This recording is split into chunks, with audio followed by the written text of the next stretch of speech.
Ah putain. Oh, vous avez mis une page d'or. Une page d'or.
Hi everybody, we are Glitcher, a new video ludic media, and let me introduce you our innovative and trending concepts.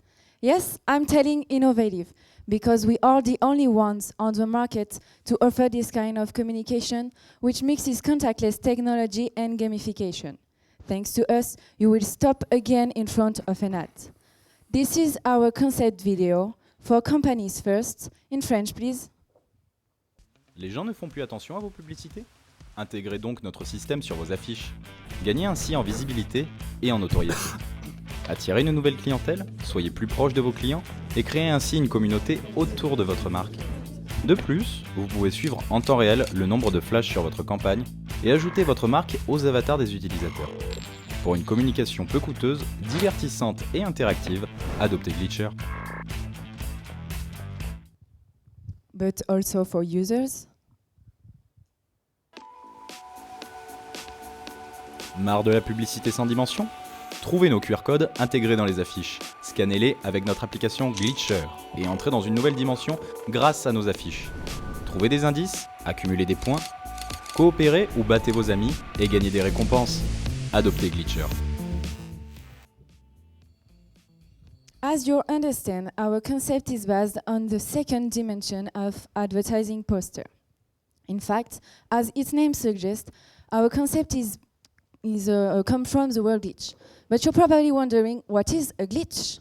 For noobs, this term is often used in video game to designate a bug. This positive bug allows the player to move faster in the game by stepping into another dimension. We exploited this positive bug to bring it forward as a positive way to explore new dimensions, thanks to contactless technology implanted in advertising poster. Our goal is to use this glitch as a force to make it profitable to our first goal communicate by making public advertising and entertainment. For us, Glitcher is a new way to design advertising. Now, for more information, I leave you with my friend Leo. Thank you. Thank you, Laura. Merci, Laura. Glitcher se présente donc comme un tout nouveau support vidéoludique sans concurrent et donc potentiellement leader sur un marché encore non exploité.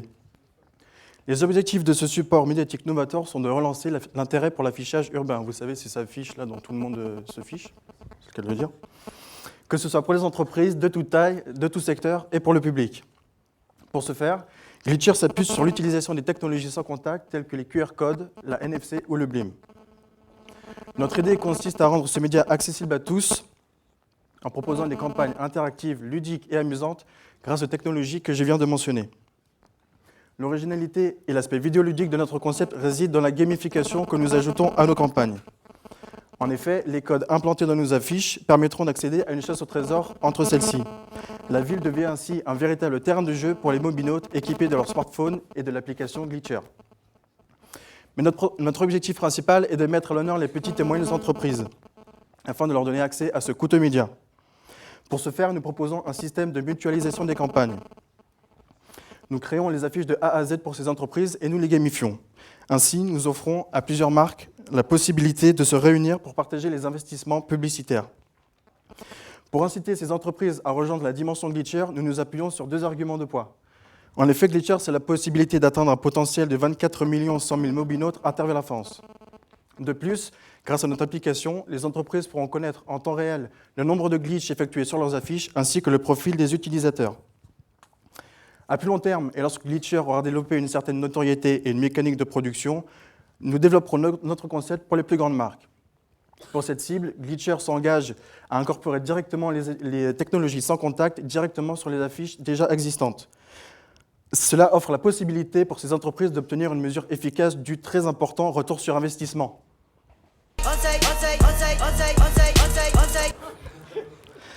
Afin de créer la communauté Glitcher essentielle à notre projet, nous mettrons en place des campagnes de street marketing que nous relayerons dans le quotidien 20 minutes. Pour attirer les mobinautes français, Glitcher a pensé à tout. La chasse au trésor et la dimension gamifiée avec des jeux sont là pour redonner l'attrait aux affiches urbaines. Nous ciblerons également les lieux où les utilisateurs sont en situation d'attente, comme les aéroports, les gares ou les arrêts de bus. Bien sûr, pour nous différencier, nos codes interactifs seront façonnés à notre image. Ainsi, le mobinaute saura que Glitcher, c'est la promesse d'une expérience unique et divertissante à portée de son mobile. Contrairement aux sociétés de publicité et de communication, notre concept va utiliser l'affichage public comme une porte vers un univers ludique où le mobinaute se verra plongé dans un jeu mobile dans lequel il retrouvera toutes ses marques préférées.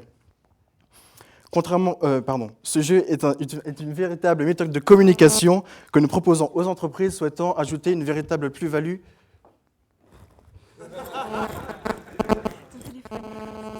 Ah, putain, excusez-moi. Je n'en suis pas aperçu. Ce jeu est donc une véritable méthode de communication que nous proposons aux entreprises qui souhaitent ajouter une vraie valeur ajoutée à leur campagne de communication. Au lieu de se contenter d'un affichage banal, nous y apportons une réelle plus-value et une expérience utilisateur. Mais pour vous donner un aspect plus visuel de notre concept, je laisse la parole à mon collègue Bastien. Merci Léo. Notre concept a été choisi après un constat indéniable. En effet, les affiches publicitaires sont de moins en moins utilisées. Comme a dit Léo, les passants ne s'y arrêtent plus et ils s'en fichent complètement. Elles perdent également leur efficacité par rapport aux autres moyens de communication du fait de leur non-interactivité. Glitcher a donc inventé un nouveau support médiatique afin de rendre originales les campagnes d'affichage publicitaire. Pour cela, on a décidé de rajouter une interactivité dans les affiches grâce à la gamification, la chasse au trésor. Tout travail graphique se fera donc directement sur les affiches.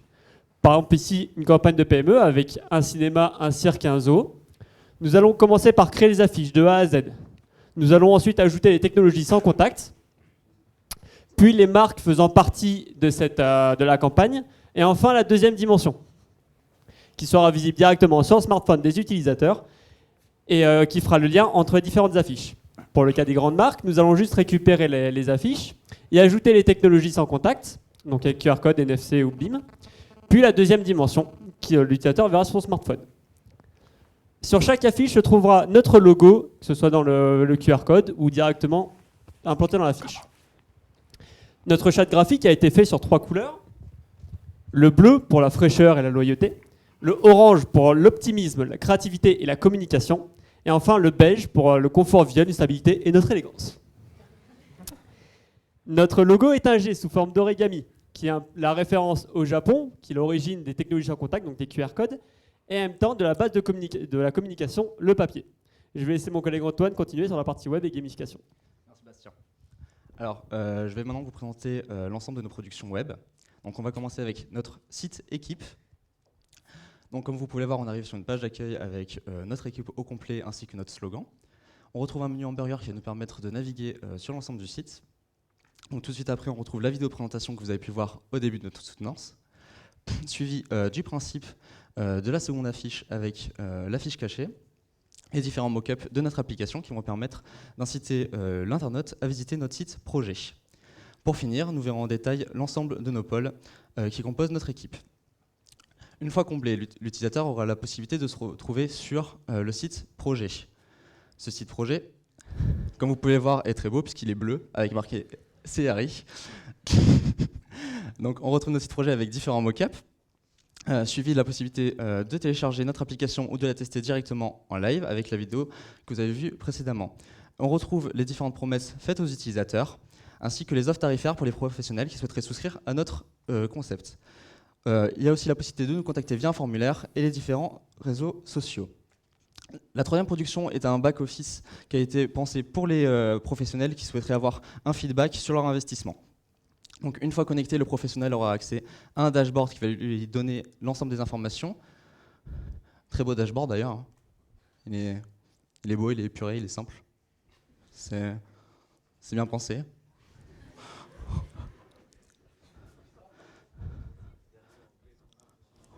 Bon, c'est pas grave, passe à l'application, tant pis. Passe à l'application, tant pis, c'est pas grave. Et la dernière production, c'est notre application. Donc, comme vous pouvez le voir, on a les différents moyens de se connecter. Quand on se connecte par les réseaux sociaux, on arrive directement sur le tutoriel qui va expliquer à l'utilisateur comment utiliser notre application. Il arrive ensuite sur l'interface de base qui va permettre de scanner les affiches, avec pareil un menu hamburger qui va lui permettre d'accéder par exemple à son profil pour le personnaliser ou personnaliser son avatar. On retrouve ensuite les scans, donc c'est-à-dire l'ensemble des affiches qu'il aura scannées pendant son parcours, répertoriées par album. Les amis pour les personnes qui souhaiteraient garder en contact avec lui. On retrouve la boutique où il pourra effectuer des achats directement pour personnaliser son avatar. Et le dernier lien étant les paramètres pour personnaliser son application. Bon, joli soufflement de nez. On va maintenant aborder, comme vous l'avez très bien compris, la gamification est le point important de notre concept. Donc on va vouloir instaurer un véritable jeu entre le passant et l'affiche. Je vais maintenant vous expliquer le schéma utilisateur de notre concept. Alors, le potentiel utilisateur réside dans les personnes qui s'ennuient. Prenons pour exemple Paul. Bonjour, je suis Paul. Paul doit se rendre à son travail, il n'est pas trop d'humeur, il arrive à son arrêt de bus et comme d'habitude, le bus est en retard. Ah là là, la ligne 39 toujours à la bourre. Et comme il a de la chance, il va tomber sur une de nos affiches. Il sort alors son téléphone pour la scanner. Cette affiche m'a l'air plutôt intrigante. Quand il a scanné, il va se retrouver redirigé vers notre site qui va lui proposer de télécharger notre application, ce qu'il va décider de faire. Je télécharge immédiatement cette application qui a l'air plutôt cool. Une fois téléchargé, le tutoriel va lui expliquer le fonctionnement de notre application, le principe de personnalisation de l'avatar et le système de scoring. Il va alors décider de rescanner une seconde fois notre affiche, mais cette fois avec notre application. Je vais refaire une tentative avec mon nouvel outil. Il voit alors la seconde dimension de notre affiche et un message lui notifie le nombre de points qu'il vient de gagner. Oh yeah! Et l'invite à participer à un mini-jeu pour découvrir l'indice qu'il mènera à la prochaine affiche à scanner. Mon premier indice! Le bus de Paul arrive, il rentre dans le bus, il va à son travail. Au revoir Paul. Le soir venu, il sort de son travail, sa maman l'appelle. Oui chérie, j'ai fait une super choucroute, viens manger à la maison. Il doit se rendre à la gare. Il arrive à la gare, et qui dit gare dit train, et qui dit train dit... Merci, il y en a un qui suit. Mais heureusement pour lui, il va avoir une de nos affiches. Et il va la reconnaître pour deux raisons. La première, c'est notre identité visuelle forte. Et la seconde, c'est qu'il a pu l'entreapercevoir le matin dans notre indice. J'ai déjà vu ça quelque part. Il va alors scanner notre affiche avec notre application. Un message va lui notifier du nombre de points qu'il vient de gagner pour avoir scanné l'affiche et du nombre de points supplémentaires qu'il a gagné en finalisant sa quête. Nous avons un vainqueur, Paul est le gagnant. Ce système de scoring est très simple. À chaque fois que Paul va scanner des affiches, il va gagner des points. À chaque fois qu'il va finaliser une quête, il va gagner un nombre de points supplémentaires. Il aura alors la possibilité de les cumuler pour acheter des items à l'effigie des marques partenaires dans notre boutique. Dans le cadre où Paul serait pressé et qu'il aurait flashé sur plein d'items, il pourra alors sortir de l'argent réel de son porte-monnaie pour les acheter. Mais revenons-en à Paul. Paul a eu une très dure journée, il est fatigué, il a envie de se faire un petit cadeau dans notre boutique. Il parcourt la boutique et il tombe sur un magnifique pull. J'ai trouvé ce petit pull motif jacquard édition spéciale Alerte Cobra qui m'a l'air pas trop mal. Il décide alors de l'acheter et de personnaliser son avatar avec. Paul a mangé une bonne choucroute, il s'est acheté un pull pour son avatar, il est refait. Il se couche, bien décidé à rejoindre notre univers Glitcher et à découvrir la seconde dimension de nos affiches. Alors comme vous l'avez bien compris, cette gamification est un point essentiel de notre concept.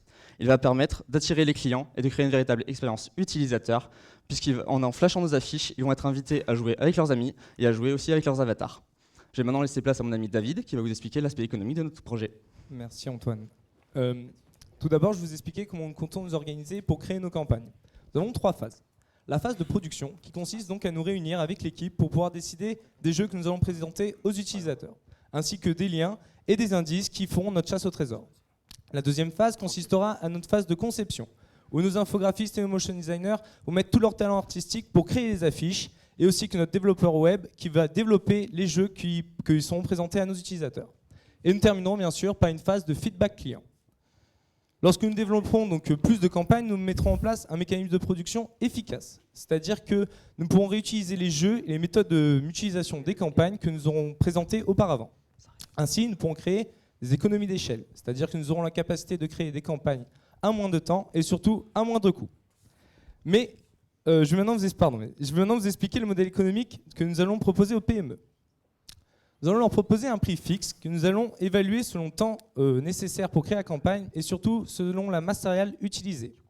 Après calcul, nous avons évalué ce coût à 15 975 €. Vous allez me dire c'est excessif pour des PME, ils sont complètement fous. Mais si vous avez écouté mon ami Léo, ce prix est divisible selon le nombre d'entreprises qui participent à la campagne. Mais l'objectif avant tout de Glitcher est que vous nous rejoigniez dans notre nouvelle dimension et que nous créons une communauté derrière notre application.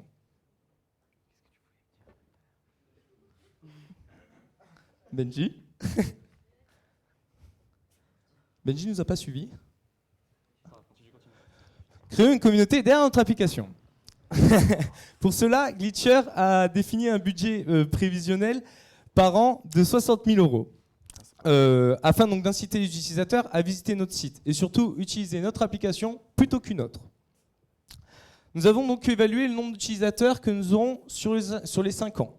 Notre premier objectif avant tout de Glitcher est de pouvoir attirer donc plus de 100 000 utilisateurs afin donc de proposer notre concept à plus de PME et pourquoi pas nous développer au niveau national.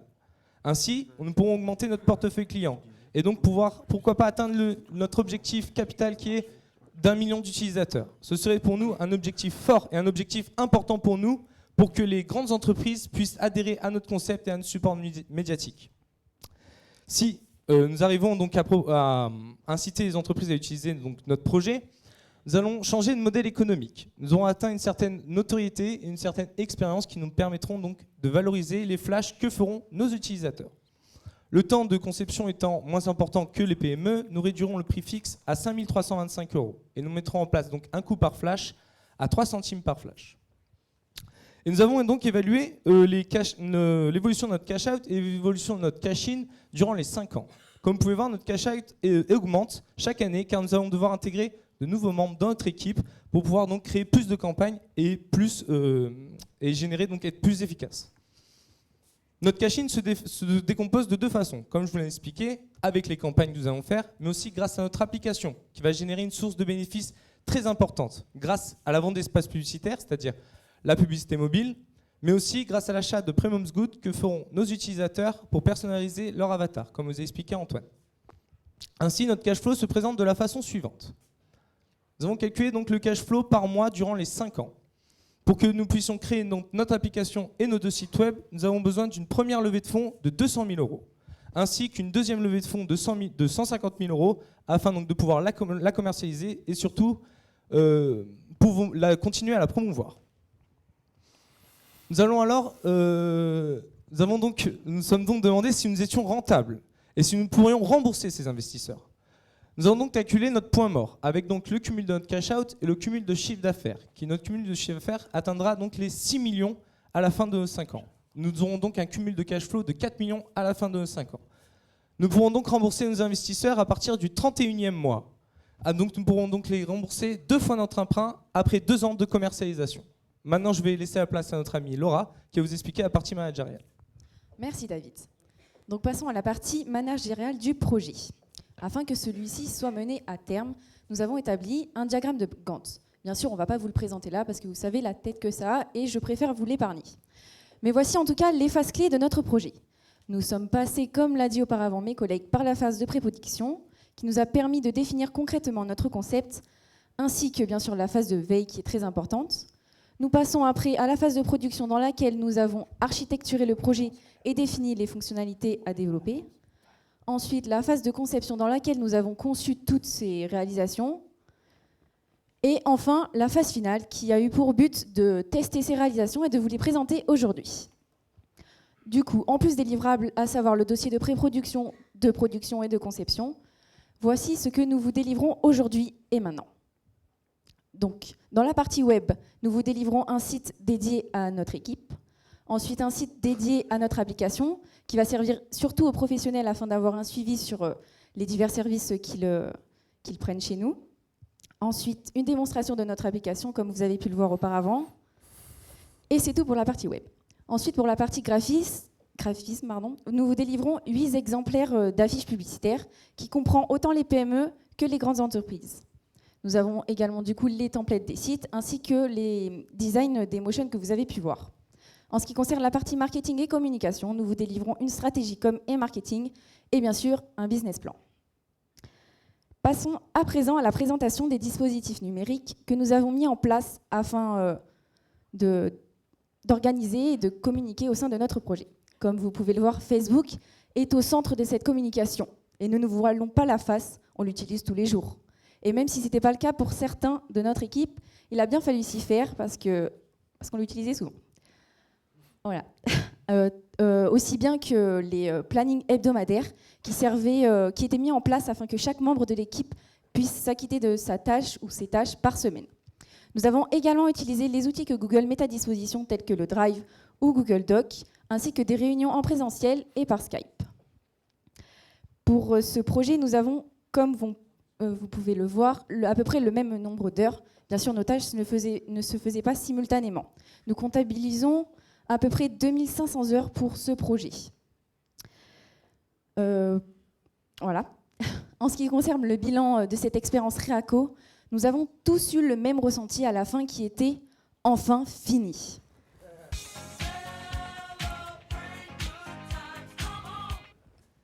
En parlant plus sérieusement, nous avons connu des hauts et des bas comme dans tout projet, mais nous avons tenu bon.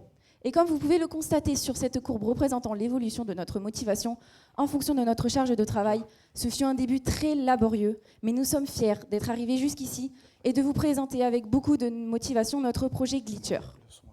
Pour conclure cette présentation, je tiens à remercier toute l'équipe pédagogique qui nous a suivis jusqu'ici, ainsi que l'équipe technique, et bien sûr toute notre équipe sans qui ce projet n'aurait pas vu le jour. Maintenant, mesdames et messieurs, je vous souhaite, il ne vous reste plus qu'à rentrer dans notre nouvelle dimension. Merci.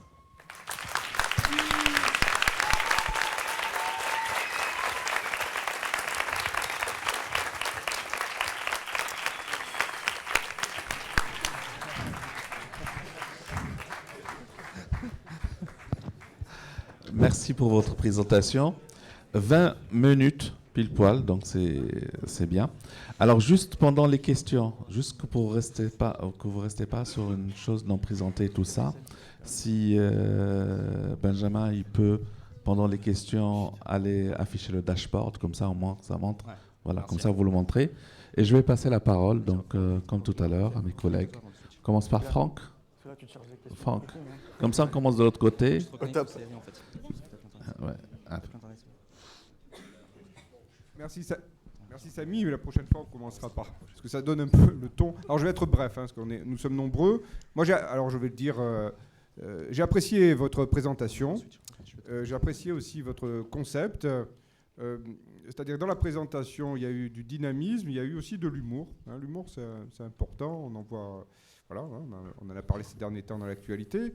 Donc il y a eu des touches d'humour, il y a aussi des moments un peu de mise en scène, c'est-à-dire au milieu de la présentation, il y a eu un moment qui a vraiment été important, je crois, quand il y a eu une mise en scène faite, assurée par plusieurs d'entre vous, et qui a très bien fonctionné pour moi.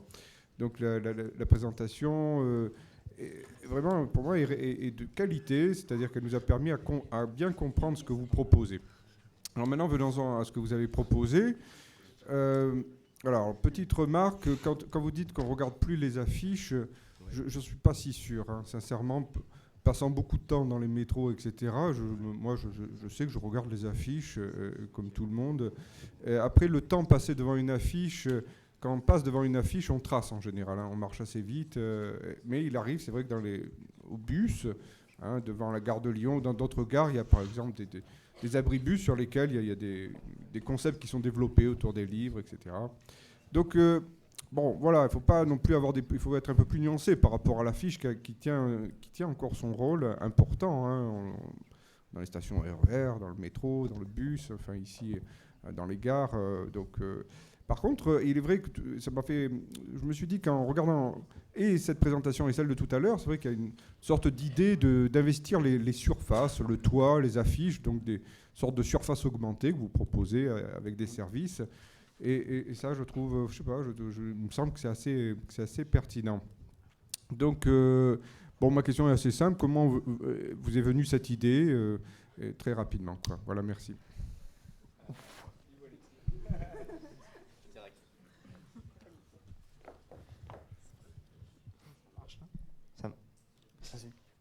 En fait, à la base, j'étais à un arrêt de bus et j'avoue que je cherchais un concept pour le projet. Je m'ennuyais à l'arrêt de bus et m'est venue cette idée. Je n'irais pas jusqu'à dire que c'est une idée de génie, mais voilà. Et non, et à la base, c'était vraiment... c'était pas exactement comme ça le projet de base que j'avais dans la tête. C'était quelque chose de... Il y avait un espace, en fait, qui était réservé à pas mal de PME, etc., où chacun pouvait amener sa pub dans une sorte de panneau d'affiche, publicitaire, pardon. Et voilà. Et après, donc, ça a évolué en fonction des remarques des profs, etc., et de l'apport de chacun du groupe, et on en est arrivé là. Voilà. Merci, bravo. Merci beaucoup pour votre présentation. Je trouve que vous avez beaucoup évolué dans ce que j'ai vu et c'est remarquable. Donc bravo, votre présentation était dynamique. Était dynamique. Vos propositions sont de plus en plus claires. Donc moi je trouve ça vraiment très bien. J'ai toujours quelques questions concernant l'avatar. Ça doit être une question de génération. Je ne vois pas l'intérêt d'avoir un avatar ni d'acheter des produits pour mon avatar, mais bon. Ça reste quand même quelque chose que... Même pas un petit pull jacquard, ça vous...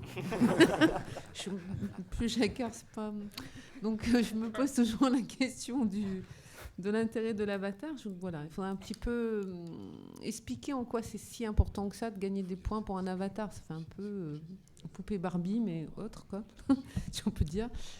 Un autre détail pour le temps perdu. Effectivement, on peut un peu passer du temps à ne pas savoir quoi faire, ce qui est rare. En général, les gens sont toujours sur leur téléphone ou à faire autre chose qui n'est pas plus intéressant, mais à faire quelque chose. Et du coup, votre petite histoire de j'attends le bus et je m'ennuie, je regarde une affiche, pourquoi pas, mais je dois flasher 2 fois. Et là, flasher 2 fois, je ne le ferai pas. La première fois pour aller chercher l'application, deuxième fois, c'est trop. Il faudrait juste, du coup, si vous deviez continuer sur ce produit, trouver quelque chose de plus rapide. Déjà pour l'avatar, après, les gens aiment bien se retrouver dans le monde virtuel et pouvoir le personnaliser comme ils le souhaitent, s'identifient un peu à ce personnage-là. Et du coup, ça leur permet de s'évader un peu et d'accéder justement à cette nouvelle dimension qui n'est pas le monde réel, on va dire. Après, pour ce qui est du flash, c'est impossible de ne pas inviter les gens à la télécharger. Ce que vous comprenez bien, j'imagine. Merci pour le micro.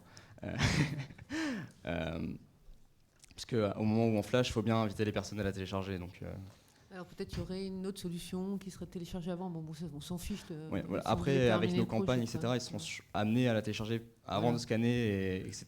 Mais peut-être que dans la démo, là, du coup, il aurait fallu juste pour éviter qu'on voit 2 flashs, mais c'est tout. Okay. Et pour l'avatar, effectivement, c'est intéressant de le voir de ce point de vue. Il aurait fallu peut-être mieux l'indiquer. D'accord. Donc, la deuxième dimension est très importante dans votre projet et que l'avatar en fait partie. Voilà, c'est tout. Merci.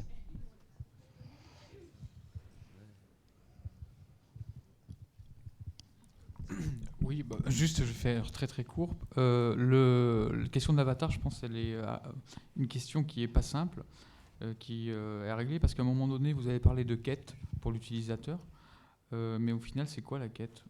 Dans le sens, est-ce que c'est nourrir un avatar, c'est gagner des points pour avoir des bonus, c'est voilà.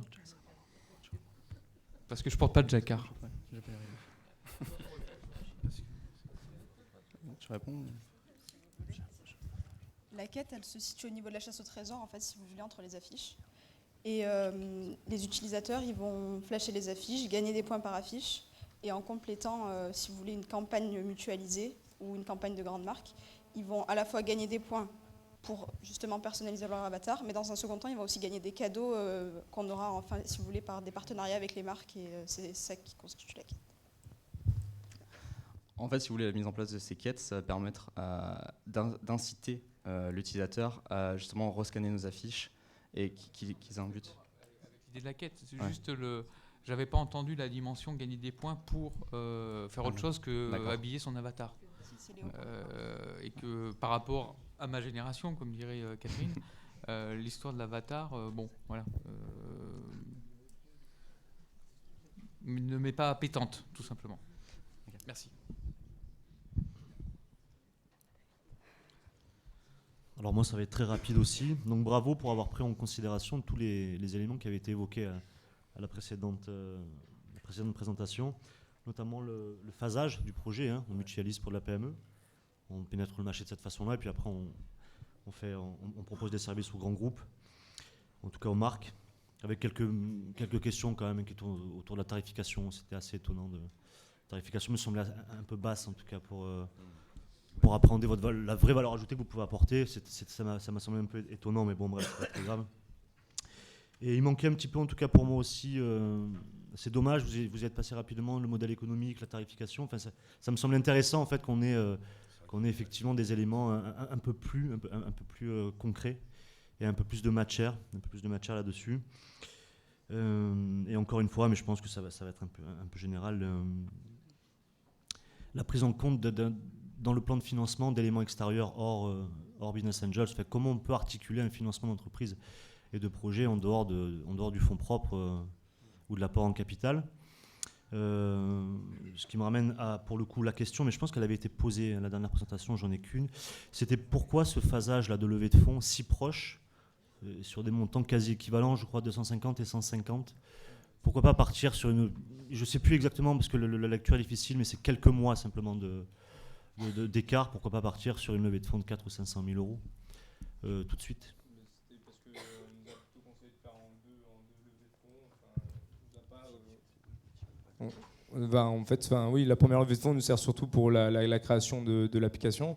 La deuxième, c'est vraiment pour promouvoir. Et on nous a vraiment conseillé que c'était mieux de le faire en deux fois qu'en une fois, parce que je ne pourrais pas vraiment vous expliquer pourquoi. D'accord, on peut considérer que la demande elle est globale et générale, c'est-à-dire que vous avez besoin de 400 000 euros et qu'elle est présentée éventuellement à des investisseurs de cette façon-là dans le levage, c'est ça en gros? Oui. D'accord, parfait, merci.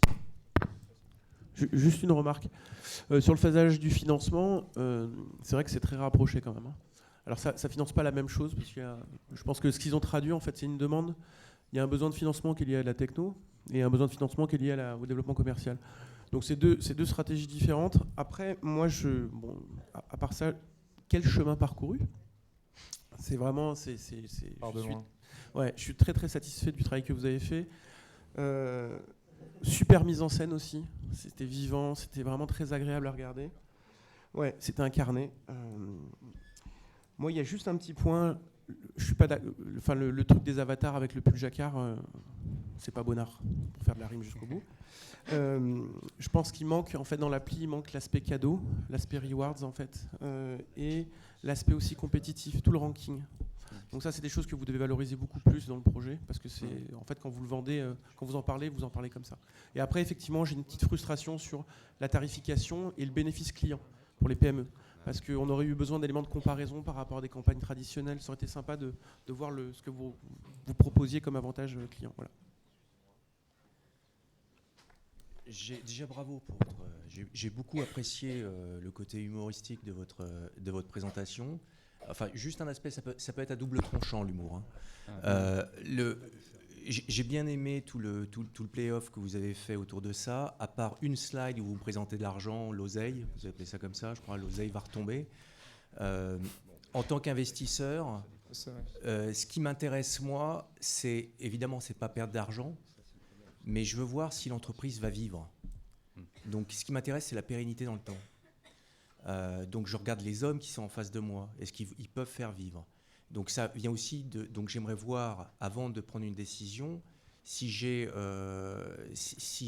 un compte de résultats prévisionnels qui me semble cohérent. Donc c'est la même remarque que j'avais pour le groupe précédent, c'est que là j'ai pas cette notion de compte de résultats prévisionnels. La notion de cash flow est pas inintéressante, loin de là. Mais à la limite, j'aurais fait d'autres, si vous voulez vraiment rester sur le cash flow, j'aurais fait d'autres types d'analyses comme le net present value pour calculer aujourd'hui, voir que investir chez vous, c'est quelque chose de vraiment intéressant pour différentes hypothèses que vous pouviez avoir. Aujourd'hui, moi, en tant qu'investisseur, ce qui m'intéresse, c'est de voir si vous pouvez générer de l'argent, quelles sont vos hypothèses pour générer de l'argent, si vous avez des notions de besoin, acquis vraiment des notions de besoin en fonds de roulement, parce que ne pas avoir ces notions-là, même si vous êtes en pleine croissance, ça peut mettre à risque votre société dans les années qui viennent. Donc, ce sont ces aspects-là. Maintenant, j'aurais juste une seule question sur le concept. Est-ce que vous avez, regardé quelles étaient les barrières d'entrée par rapport à votre concept? À savoir, aujourd'hui, est-ce que je suis une grande marque? Est-ce que je ne peux pas faire ce que vous faites sans faire appel à vous? Celui-là, tu réponds? Elle est chaud, celui-là.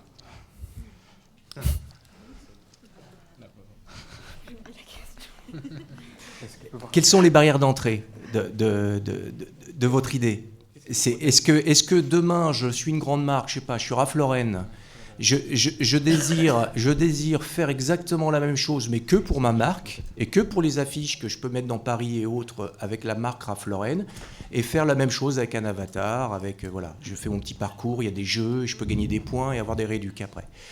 Je le fais ça que pour ma marque. Est-ce que ça leur coûterait beaucoup de faire ça? Est-ce qu'ils peuvent le faire? Quel est votre avantage par rapport à eux? Ils peuvent déjà développer une application. J'entends. Ça marche? Oui. Ça marche. Là, c'est bon? Ouais. Je sais pas s'il a... Je crois qu'il est éteint. Voilà, ça y est, on entend. C'est bon? C'est bon? Ouais. Il faut qu'ils développent une application, il faut qu'ils pensent à faire le design de tout ce qui est avatar et tout. Et notre avantage, en fait, si vous voulez, c'est surtout le fait qu'ils puissent récupérer le profil des utilisateurs qui flashent les affiches derrière. Et ça, c'est vraiment une mécanique à mettre en place et c'est super compliqué. Parce qu'il faut vraiment générer une communauté. Et s'ils mettent une campagne en place, il faut le temps que tout le monde télécharge leur application, alors que nous, on l'aura déjà quand on leur proposera et qu'elle sera vraiment développée. Et combien ça leur coûte? Je me souviens plus s'il y avait... Nos services? Alors, il y a une base de environ 5 000 €. Et ensuite, il y a un coût par flash qui est de 3 centimes par flash réalisé. Okay.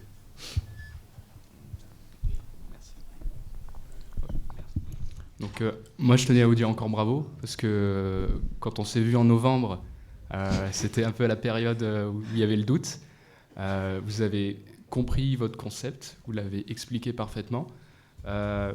J'ai un petit bémol moi sur un truc que j'adore avec votre projet et que j'ai du mal à revoir dans la soutenance, c'est que déjà vous rendez le QR code sexy, ça je l'ai vu. Le deuxième truc, c'est que vous êtes un peu le Google Analytics de la campagne print. Et ça, aujourd'hui, c'est en train de manquer. C'est pour ça que les marques commencent à délaisser de plus en plus les campagnes publicitaires. Et enfin, pour une fois, vous allez être là et pouvoir dire, il y a telle ville, telle rue marche parce qu'on a tant de données, on sait à quelles heures les gens flashent. Ça, vous l'avez, et cette data-là, voilà, c'est là où vient un peu ma question. Je pense que tu y as déjà pensé, je ne l'ai pas vu dans la soutenance, donc j'ai envie de savoir un petit peu comment vous avez réfléchi là-dessus. Non, en fait, tu l'as pas vu parce que ça a bugué. Voilà, parfait. Parce que du coup, les professionnels ont accès à cet espace-là qui leur est dédié et qui va leur permettre d'avoir un compte-rendu justement de l'ensemble de leur campagne. De savoir quand ils ont été flashés, combien il y en a eu en tout, combien il y a de nouveaux visiteurs. C'est vraiment, comme tu as dit, un Google Analytics du print. Ok. Voilà.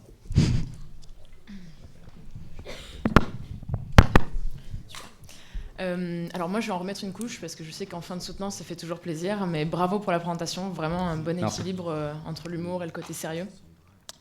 Également super intéressant, j'ai trouvé le côté le phasage du modèle économique, montrer qu'en fait vous avez une stratégie qui évolue en fonction des différentes étapes dans lesquelles vous allez être.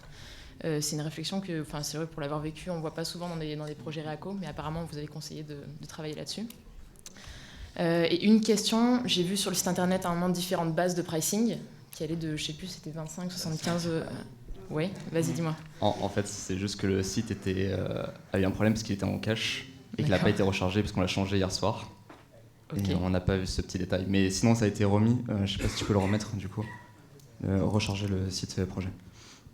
Parce qu'en fait, on a fait vraiment les vrais tarifs avec les PME, les 5000 euros, les différents packs, etc. Donc en fait, la base de pricing sur le site, c'est pas du tout actualisé.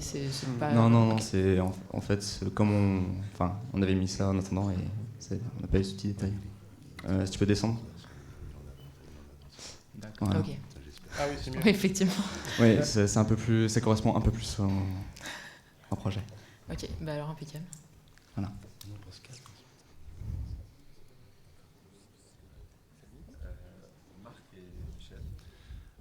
Oui, moi, comme je suis totalement naïf, j'avais rien vu avant, franchement, bon, clairement, ça m'a scotché, quoi. J'ai beaucoup aimé.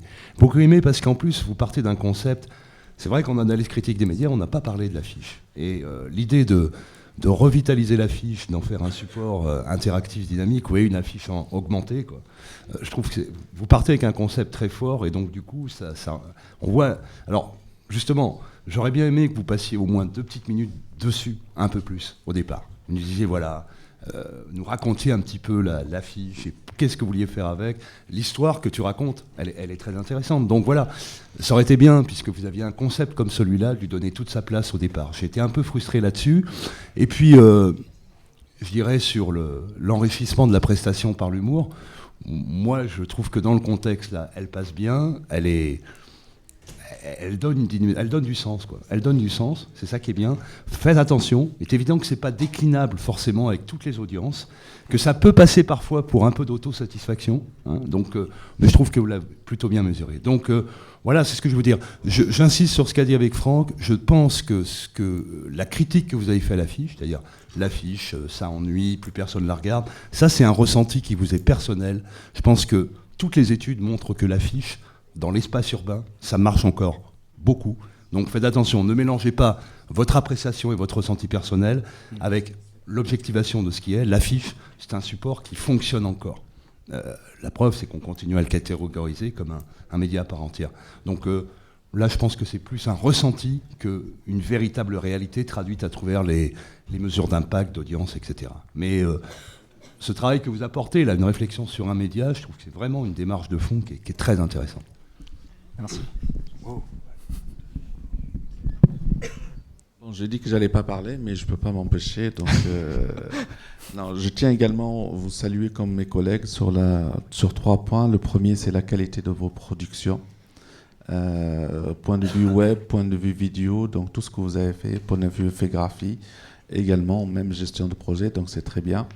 Deuxième, c'est la qualité, bien sûr, de votre présentation orale et surtout la qualité de l'évolution de votre projet. Parce que, je ne sais pas qui c'est qui l'a dit tout à l'heure, la première présentation elle était catastrophique et vous avez su rebondir, vous avez su vous remotiver. C'est ça qui est bien, très bien. Je tiens à vous féliciter pour ça. Merci beaucoup. Ouais, tout a été dit, donc bravo. Alors, voilà, on finira là-dessus. Merci beaucoup.